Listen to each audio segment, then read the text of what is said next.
राजकारण, समाजकारण, अर्थकारण, कायदा, कारवाई, विकास आणि इतिहास, कोकणातील घडामोडींचा लेखाजोखा आपणासमोर मांडण्याचा प्रयत्न. पाहत रहा झंझावात न्यूज, सर्वसामान्यांचे हक्काचे व्यासपीठ.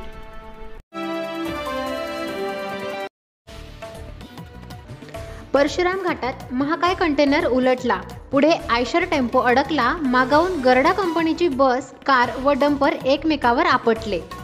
कोकणातील महामार्गावरील अपघातांची मालिका थांबण्याचे नावच घेत नाही.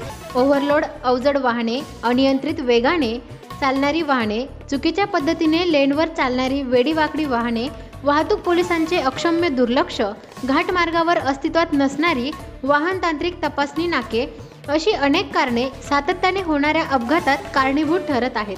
महामार्ग विभाग व वाहतूक पोलीस यंत्रणा यापुढे तरी कार्यरत राहून ही अपघाताची मालिका खंडित करणार का, हाच कोकणवासियांसमोर यक्ष प्रश्न आहे. चिपळूण येथे मुंबई गोवा कोकण महामार्गावर परशुराम घाटात भरधाव कंटेनर आयशर टेम्पो गरडा कंपनीच्या बसवर पलटी झाला.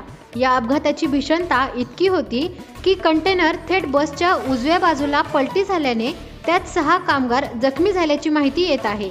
घटनास्थळी पोलीस दाखल झाले असून अधिक तपास सुरू आहे. Bureau report, Jhanjhavat news. विशेष प्रतिनिधी मिलिंद शिंदे, चिपळूण.